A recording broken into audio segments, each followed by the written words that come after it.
Hello everyone, welcome back to my channel Lotus Fiction. कैसे हैं आप सब गाइस? चलिए हम लोग अपनी स्टोरी को स्टार्ट करते हैं। विंग जैसे चाहता था वैसे प्रेस कॉन्फ्रेंस हो गई थी और विंग ने कॉन्फ्रेंस के बीच में ही वांग जी को कॉल कर दिया था। वांग जी ने विंग का फ़ोन भी आंसर किया था और वो इतने कैमरास के सामने स्माइल के साथ विंग से एक जेंटल टोन में बात कर रहा था। ये देखने के बाद तो सारे कैमरास का फोकस और जो टेलीविज़न पर लाइव इस टेलीकास्ट को देख रहे थे सबका फोकस लैन वांग जी पर था, जो अपने फ़ोन पर किसी से प्यारी सी स्माइल के साथ बात कर रहा था, बहुत जेंटल टोन में। लैन वांग जी का ये बदला हुआ रवैया लोगों ने पहली बार देखा था। विंग तभी वांग जी से कहता है फ़ोन स्पीकर पे करो, मुझे कुछ कहना है, और वांग जी फ़ोन स्पीकर पे कर देता है। जिसके बाद विंग का फ़ोन वो माइक के पास रखता है और विंग बोल देता है, मैं यीलिंग हूँ और कुछ काम से बाहर आया हुआ हूँ। जब मेरा काम ख़त्म हो जाएगा मैं वापस आऊँगा और अपना बिज़नेस संभालूँगा, लेकिन तब तक मेरा सारा बिज़नेस मेरे हस्बैंड संभालेंगे और मेरे हस्बैंड और फैमिली को तब तक किसी ने भी ऑफेंड करने की कोशिश की तो उसके लिए अंजाम बहुत बुरा होगा। पहले जिन लोगों ने ऐसा करने की कोशिश की है मैं उन्हें नहीं छोड़ूंगा, उन्हें भी अच्छे से पनिशमेंट मिलेगी। विंग की ये बात सुनकर तो सब लोग डर गए थे। इतनी कोल्ड टोन में विंग बात कर रहा था, जिन गोंगशान और वैन रोहान के रोंगटे खड़े हो रहे थे। वो लोग सोच रहे थे क्या इन्हें सब कुछ पता है? अगर इन्हें पता है तो फिर ये कुछ कर क्यों नहीं रहे? बहुत सारे सवाल उनके दिमाग में थे, लेकिन इतना दिमाग उनके पास था कहाँ कि वो सब कुछ सोच पाए। वेंचिंग प्रेस कॉन्फ्रेंस के ख़त्म होने से पहले अपने भाई और लैन कुरैन के साथ वहाँ पहुँचती है। लैन प्रेस कॉन्फ्रेंस के बीच में से उठकर ही कहीं चले गए थे। तब कैमरास का फोकस बस वांगजी पर ही था और वो अपने साथ वेंचिंग और वैनिंग को लेकर वापस आए थे। वैन रोहान के होश उड़ गए थे वेंचिंग और वैनिंग को लैन कुरैन के साथ देखकर, क्योंकि वेंचिंग और वैनिंग उनके भाई के बच्चे थे और वैन रोहान ने उन दोनों को अपने भाई की डेथ के बाद ठीक से पाला नहीं था और एक वक्त पर तो उन्हें घर से निकाल भी दिया था। तब वांगजी ने उन्हें सड़क पर से अपने साथ ले लिया था, उनकी हेल्प की, उन्हें इतना सक्सेसफुल बनाया। इसीलिए वेंचिंग और वैनिंग वांगजी के साथ काम किया करते थे। उन लोगों का बॉन्ड भी काफ़ी अच्छा था। अंकल कुरैन को भी वांगजी के इस बात से कुछ शिकायत नहीं थी कि उसने वेंस के फैमिली मेम्बर्स को अपने साथ रखा है, क्योंकि बेंचिंग ने बताया था उनके फादर की डेथ के बाद वैन रोहान और उसके फैमिली से उनका कोई लेना देना नहीं है। इसके बाद अब हमें स्टोरी दिखाई जाती है डायरेक्ट 5 साल बाद की। 5 साल में विंग को एक बेबी गर्ल हो गई थी जिसका नाम लैन कुरैन ने लैन ही रखा था और इस बात से किसी को कोई प्रॉब्लम नहीं थी। विंग और वांगजी की मैरिज हो चुकी थी। वो दोनों अपने अपने बिज़नेस को अच्छे से संभाला करते थे। लैन फैमिली यूएस से बीजिंग में शिफ्ट हो गई थी। इन दिनों वो लोग शांत बैठे हुए थे। जो कुछ भी जियांग्स, जिन्स और वैंस को चाहिए था वो दिया करते थे। यीलिंग के साथ बिज़नेस डील उनकी अच्छी चल रही थी। विंग अपने बिज़नेस को संभालता था, साथ में अपनी पेंटिंग के करियर को भी उसने बनाए रखा था। विंग डबल फेमस था, एक अपनी पेंटिंग के लिए और दूसरा वो एक रॉयल फैमिली से आता था। वी चांग से एक रॉयल फैमिली से बिलोंग करते थे। वो यीलिंग के प्रिंस थे, उनके ग्रैंडफादर यीलिंग के किंग हुआ करते थे और तब से उनके पास उनकी वो प्रॉपर्टी थी, जिस वजह से वो बस चाइना के ही नहीं वर्ल्ड के टॉप बिजनेसमैन थे। और उनके जाने के बाद विंग उनका इकलौता वारिस था, यानी कि विंग प्रिंस था यिलिंग का। और आज भी यिलिंग में एक पैलेस बना हुआ था, बहुत खूबसूरत। ये सारी बातें विंग को अपनी मदर से कांग से सैंड्रन से पता चली थी इन 5 सालों में। विंग को अपनी grand mother Shao, madam Shao, जो काफ़ी सालों से वो वे मेंशन की टेक केयर करती थी, उनसे जानने को मिली थी, क्योंकि वो ही नहीं बल्कि उनकी पूरी फैमिली वे फैमिली के लिए काम करती थी, इसलिए उन्हें ये सब बातें पहले से ही पता थी। विंग जब वे मेंशन में आया था तब अपने साथ अपनी बेबी और अपनी पूरी फैमिली को लेकर आया था और आते ही विंग पूरे वे मेंशन को देखता है उसे बहुत इमोशनल फील होता है और वो मेंशन को देखते देखते डायरेक्ट अपने उस रूम में चला जाता है जिसमें वो जब छोटा था तब रहा करता था। विंग जब उस रूम में जाता है वो देखता है उसका रूम काफ़ी चेंज हो गया है और विंग पूछने लगता है ये रूम इतना चेंज कैसे, मैं जब इस रूम में रहता था ये ऐसा तो नहीं था, ऐसा लगता है इस रूम को किसी ने यूज़ किया है। अंकल कुरैन और कांगसे सैनरन उसके पीछे खड़ी थी। तभी अंकल कहते हैं हाँ इस रूम को आयुआन यूज़ करता है। आयुआन को मैंने इस मेंशन में काफ़ी रूम दिखाए थे मगर उसने किसी भी रूम को यूज़ नहीं किया। उसे न जाने क्यों यही रूम पसंद आया और फिर उसने अपने लिए इस रूम को चुन लिया। अब ये रूम तुम्हारा नहीं है विंग, ये तो आयुआन का हो गया है। तो विंग अपनी बेटी से लैन ई से कहता है जाओ युआन को बुलाओ। लैन ई अपनी बिब्बी वॉइस में वहीं से चिल्लाती है युआन गगा आपको मामा बुला रहे हैं। विंग फिर से एक बार चिढ़ गया था।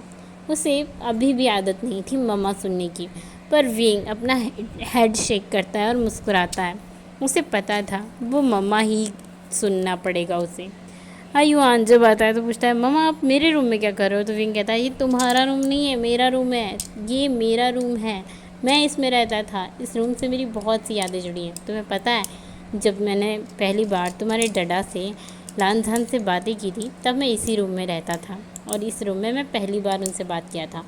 इस रूम से मेरी बहुत सी मेमोरीज जुड़ी हुई है, मॉम डैड के साथ खेलने से लेकर पिटने तक की, छुपने से लेकर गग से बातें करने तक की। तो युआन कहता है सच में ये आपका रूम था, पर जब मैं आया था ना तो इस रूम में बहुत सारे टॉयज़ पड़े थे और मैं 10 साल का था तब, तो मैंने इस रूम को अपना रख लिया। विंग कहता है हाँ तब मैं भी छोटा ही था जब मैं इस रूम में रहता था। इन सालों में आयुआन और लैन ई दोनों की बॉन्डिंग काफ़ी अच्छी हो गई थी। दोनों भाई बहन एक साथ हमेशा लगे रहते थे कंप्यूटर्स में। लैन ई को कंप्यूटर्स में बहुत इंटरेस्ट था तो हमेशा युआन उसे कंप्यूटर के बारे में नॉलेज देता रहता था, उसे कुछ ट्रिक्स सिखाते रहता था। जिंगी अब पहले की तरह नहीं रहा था, पढ़ाई लिखाई में ध्यान देने लगा था। उसने चाइना के एक हाई स्कूल को ज्वाइन कर लिया था। युआन वो गुसू यूनिवर्सिटी में पढ़ने लगा था और लैनी भी अभी ये स्कूल में ही पढ़ा करती थी। सारे भाई बहन हमेशा ही बहुत मस्तियाँ किया करते थे और उनकी मस्तियों को देख देख कर पूरी लैन फैमिली खुश हो जाया करती थी। इन बच्चों की तो मस्तियाँ ऐसे ही चलती रहती हैं मगर आज आयुआन को बहुत डर लग रहा था क्योंकि उसकी चोरी उसके डडा ने पकड़ ली थी। वो थी उसकी गर्लफ्रेंड की बात। आयुआन की एक जीएफ है, ये बात अभी तक उसने किसी को नहीं बताई थी लेकिन उसके डडा ने वांग जी ने उसे पकड़ लिया था। वांग जी को पता चल गया था आयुआन की गर्लफ्रेंड कौन है। आयुआन ने बड़ी कोशिश की थी छुपाने की लेकिन अभी पता चल गया था तो आयुआन डर रहा था अपने डडा से क्योंकि वो हमेशा अपने डडा को पनिशमेंट देता रहता था, उन्हें चिढ़ाता रहता था, लेकिन इस बार बारी उसकी थी। और आयुआन के गर्लफ्रेंड का नाम शाओ फई था जो वांग जी के लिए काम करने वाले एक पुलिस कमिश्नर की बेटी थी। Police commissioner mister Shao Fang के साथ वांग जी के बहुत अच्छे रिलेशनशिप थे। वांग जी को वो हर बार प्रोटेक्ट किया करते थे। जब भी वांग जी किसी प्रॉब्लम में होता वही वांग जी की हेल्प किया करते थे। तो इन दिनों पुलिस कमिश्नर शाओ फैंग अपनी बेटी को लेकर बड़े परेशान थे क्योंकि वांग जी यूएस से बीजिंग में शिफ्ट हो गया था और फैंग को भी अपना ट्रांसफ़र यूएस से बीजिंग में करवाना पड़ गया था। वो यहाँ भी पुलिस कमिश्नर थे। उन्हें पता था उनकी बेटी वांग जी के बच्चे युआन के साथ रिलेशनशिप में हैं, लेकिन वांग जी इस बात को किस तरह से लेता है ये सोच सोच कर वो टेंशन में थे। वांग जी उनसे खुद जाकर आज बात करता है और उन्हें बताता है फैंग को तुम्हारी बेटी से मुझे कोई प्रॉब्लम नहीं है, युआन ने उसे अपने लिए चूज़ किया है, मुझे इस बात की खुशी है। दोनों बच्चे हैं अभी भी और दोनों का कॉलेज चल रहा है, मैं दोनों को साथ देखने में मुझे कोई प्रॉब्लम नहीं है। अगर आगे चलकर दोनों बच्चे एक दूसरे से शादी भी करते हैं तो इस बात से मुझे कोई एतराज़ नहीं है। अब जाकर शाओ फैंग रिलैक्स हुए थे और वांग जी ने उन्हें कुछ डॉक्यूमेंट्स भी दिए थे। साथ में वो अपने प्लान के बारे में भी उन्हें थोड़ी बहुत जानकारी देता है। उसके बाद वांग जी उनके साथ लंच करने के बाद वापस से वे मेंशन आ जाता है। वांग जी जब वे मेंशन वापस आ जाता है तो वह आयुआन को विंग के साथ मिलकर बहुत चिढ़ाता है, बहुत टीज़ करता है और उसे पनिशमेंट दे देता है अपने हाथों पर खड़ा होने की और आयुआन के सर के नीचे एक पानी का टब रख देता है। घर के सारे लोग इस व्यू को देखकर बहुत एंजॉय कर रहे थे क्योंकि आयुआन पहली बार पिट रहा था। आयुआन को पहली बार पनिशमेंट मिल रही थी। एक हैकर होने के बावजूद आयुआन अपना सीक्रेट वांगजी से नहीं छुपा पाया क्योंकि आयुआन बस हैकर था और वांगजी माफिया। वांगजी देर से ही सही लेकिन जान गया था युआन की गर्लफ्रेंड के बारे में, और इस बात को लेकर वांगजी आयुआन को हमेशा ही चिढ़ाने वाला था। ये वांगजी ने सोच लिया था क्योंकि युआन हमेशा विंग को लेकर वांगजी को चिढ़ाता रहता था, उसके मज़े लेता था। अभी सब लोग आयुआन की ऐसी हालत देखकर मज़े ले रहे थे। और उसके बाद हमें सीन दिखाया जाता है शुयांग का। बेचारे शुयांग के साथ बहुत गलत हो गया था क्योंकि इन 5 सालों में वेंचिंग और ने मिंगजी की शादी हो गई थी, लेकिन बेचारा शुयांग अभी भी सिंगल था। उसकी शादी सोंगलन से हुई ही नहीं थी क्योंकि किसी ने होने ही नहीं दी थी। सब लोग जितने भी दोस्त थे उसके, सब ने उसकी बैंड बाजा बजा के रखा हुआ था क्योंकि शुयांग ने शाओ शिंगचैन को सबसे छुपकर प्रपोज़ किया था। और शिंगचैन को इस बात से थोड़ा सा बुरा भी लगा था, वो नहीं चाहता था। उसने शुयांग से कहा भी था कि सबको बता दे, सबके सामने प्रपोज़ करे, पर शुयांग ने ऐसा किया नहीं था, जिसकी सज़ा भी उसे मिल रही थी। शुयांग दूर खड़ा होकर शिंगचैन को देख रहा था जो इस वक्त लैन ई और जिंगी के साथ खेल रहा था गार्डन में, और शुयांग के दिमाग में गाना बज रहा था। तड़प तड़प के इस दिल से आह निकलती रही, मुझको सजा दी प्यार की, ऐसा क्या गुनाह किया, मैंने प्यार ही तो किया था। और इस बेवकूफ़ को देखो, हाँ, मेरा साथ देने और सपोर्ट करने के बजाय ये यहाँ पर बच्चों के साथ फुटबॉल खेल रहा है। मन तो कर रहा है इसी फुटबॉल से इसका फुटबॉल बनाकर मैं खेलूँ। हाँ गॉड, सब लोग सेट हो गए अपनी लाइफ में, बस एक मैं ही सेट नहीं हुआ। विंग और वांगजी अपने में लगे पड़े रहते हैं। ये युआन, ये पिद्दी, इसकी वजह से मेरी लाइफ ख़राब हुई। ये खुद अपनी गर्लफ्रेंड के साथ मज़े कर रहा है, मुझे मेरे लवर से दूर करके रखा है। और मेरा लवर वो क्या कम है जो बड़ा ही सत्यवान बन के घूमता रहता है। सबके सामने प्रपोज करो, अकेले में तो मेरे साथ टाइम नहीं बिताता है। बच्चों के साथ फुटबॉल खेलने से इसको फुर्सत नहीं है। शादी क्या मैं बूढ़ा हो जाऊँगा तब करेगा ये मुझसे? शुयांग ये सब अपने माइंड में सोच रहा था और बेचारा बस अपने लवर को दूर से देखकर आहें भर रहा था। शुयांग की हालत देखकर मिंगजे और वेंचिंग को बड़ी हंसी आ रही थी। दोनों वहाँ से गुजर रहे थे और उन्होंने शुयांग को देख लिया था। शुयांग की आइज़ बस शिंगचैन पर ही टिकी हुई थी। दोनों बिना उसे डिस्टर्ब किए वहाँ से निकल जाते हैं। अभी यहाँ विंग अपना प्लान एग्जीक्यूट करने के बारे में डिसाइड करता है और वो निये होयसांग से कहता है जिनके साथ मैं कोलैबोरेशन करना चाहता हूँ उनके साथ मेरी मीटिंग फ़िक्स करो। विंग ने इन 5 सालों में काफ़ी सारे मीटिंग्स और बिजनेस इवेंट्स को अटेंड किया था, पर विंग का फेस किसी ने भी नहीं देखा था क्योंकि विंग हमेशा ही अपने फेस पर एक मास्क वेयर करके रखता था, कैप और सनग्लासेस से अपनी आइज़ को कवर करके रखता था, इसलिए विंग का फेस कभी किसी ने नहीं देखा। विंग की बात सुनकर निया होयसांग जिन्स के मैनेजर से कांटेक्ट करता है और उनका एक बिज़नेस कोलैबोरेशन अरेंज करवाता है। विंग खुद जिन्स के ऑफिस जाता है उनसे मिलने, क्योंकि विंग भी वांगजी जैसे ही चाहता था जिसे वो बर्बाद करने वाला है उस इंसान को ये तो पता हो कि उसे बर्बाद कर कौन रहा है, और वो बाद में उन्हें बताएगा कि वो बर्बाद कर क्यों रहा है। विंग जाता है और मीटिंग अटेंड करता है। जिनके पूरी कंपनी में सब लोग बहुत खुश थे, पूरी जिन फैमिली खुश थी कि उनकी इतनी बड़ी बिजनेसमैन के साथ एक कोलैबोरेशन होने वाली है और उनकी कंपनी अभी और भी ज़्यादा सक्सेसफुल होने वाली है। विंग उनसे एक कॉन्ट्रैक्ट पर साइन करवाता है जिसमें कुछ चीज़ें मेंशन की गई थी। मिस्टर जिन गोंगशान बिना सोचे समझे उस कॉन्ट्रैक्ट पर साइन कर देता है। विंग कहता है आपने सोच समझ कर तो साइन किए हैं ना, अगर आपने एक भी मिस्टेक की तो आपकी पूरी कंपनी और आपका पूरा बिजनेस बर्बाद हो सकता है। जिन गोंगशान कहता है नहीं, हमें आप पर पूरा ट्रस्ट है और हमसे कोई गलती होगी ही नहीं, हम लोग सालों से इस फील्ड में काम कर रहे हैं ना, गलती होने का चांस ही नहीं है। तो विंग एक स्मृति करता है और मीटिंग ख़त्म होने के बाद वो वहाँ से चला जाता है। अपनी कार में बैठने के बाद विंग एक डीप ब्रीथ लेता है और अपने हाथ को कार के मिरर पर बहुत ज़ोर से मारता है। वो मिरर बहुत ज़्यादा स्ट्रॉन्ग बना हुआ था, इसीलिए उस पर बस ज़रा सी दरार आकर रह गई थी। निया हॉयसंग विंग को कहता है कंट्रोल विंग, कंट्रोल करो। विंग कहता है मुझे उस दिन गोंगशान का फेस देखकर इतना गुस्सा आ रहा था, मेरा मन कर रहा था कि मैं उसका गला पकड़ूं और उसे बहुत बुरी तरह से मरोड़ दूं। उस घटिया इंसान को देखकर ना मुझे वॉमिट भी नहीं आ रही है, इतना ज़्यादा घिरा हुआ है। उसने मेंग्याओ गगे के साथ क्या कुछ नहीं किया, कितने मासूम लोगों को उसने हर्ट किया और उसकी वजह से मैंने अपनी फैमिली को खोया। निया हॉयसंग कहता है अब उसे गिराने की बारी आ गई है, तो तुम खुद पर ज़रा कंट्रोल रखो विंग। विंग निया हॉयसंग से कहता है हाँ मैं कंट्रोल कर रहा हूँ। विंग निया हॉयसंग के साथ वांग जी से मिलने के लिए जाता है। वांग जी इस वक्त अपने चाइना वाले ऑफिस में था। वांग जी इस ऑफिस में कभी कभार ही आया करता था क्योंकि यहाँ का सारा काम चैन देखा करते थे। वांग जी बस अपने माफिया वर्क में ध्यान दिया करता था और इतने साल बीत जाने के बाद भी विंग को ये पता नहीं चला था वांग जी एक माफिया किंग है, क्योंकि फैमिली में सब लोगों ने उससे अभी भी ये बात छुपा कर रखी हुई थी। और साथ में अभी तक विंग को ये भी नहीं पता था कि जियांग फेंगमिन की डेथ हो चुकी है।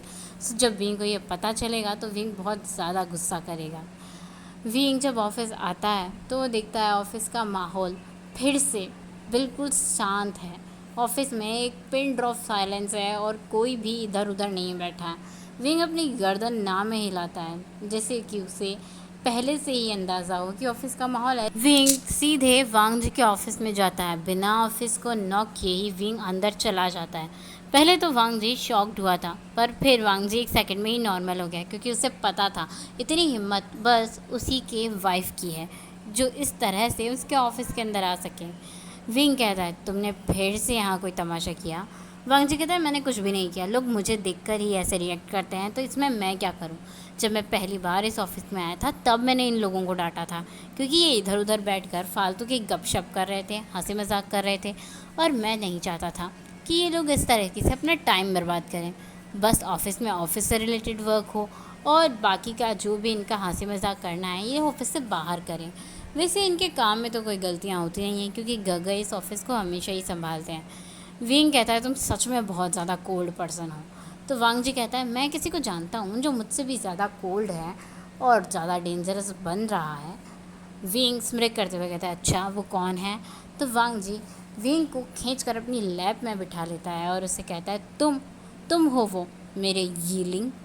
विंग जब यीलिंग नाम सुनता है वो मुस्कुरा देता है क्योंकि वांग जी अक्सर उसे यीलिंग नाम से चिढ़ाया करता था और विंग को उसका ऐसे चिढ़ाना पसंद आता था। निया हॉयसंग जो अपना मुंह खोलकर विंग और वांग जी को देख रहा था उसके लिए ये नई बात नहीं थी। हमेशा ही विंग और वांग जी ऐसा ही करते थे, चाहे वो पब्लिक प्लेस में हो चाहे वो घर में हो या कहीं भी हो, दोनों का रोमांस ऐसा ही होता रहता था। एक दूसरे को छेड़ना, टीज करना, फ्लर्ट करना, एक दूसरे के साथ रोमांस करना उन्हें बहुत पसंद था और वो अपने आप में मगन रहते थे। हॉयसंग चिल्लाते हुए कहता है गाइस यार बस करो तुम दोनों, कम से कम ये तो देख लो कि यहाँ पर मैं भी हूँ। विंग हॉयसंग की तरफ देख कर कहता है हाँ हॉयसंग शट अप, अपना मुंह बंद करो और तुम यहाँ से बाहर निकल जाओ, दफ़ा हो जाओ यहाँ से। तुम हम दोनों को क्यों डिस्टर्ब करते रहते हो, तुम अपने लिए कोई लवर क्यों नहीं ढूंढ लेते। गाइस बेचारा शुयांग तो लवर होने के बाद भी सिंगल बन के घूम रहा है, लेकिन यहाँ हमारे हॉयसंग को तो अभी तक कोई मिला ही नहीं है अपने लिए। बेचारे शुयांग के साथ जितना बुरा हो रहा है उससे ज़्यादा बुरा तो हॉयसंग के साथ हो रहा है, अभी भी सिंगल घूम रहा है बेचारा।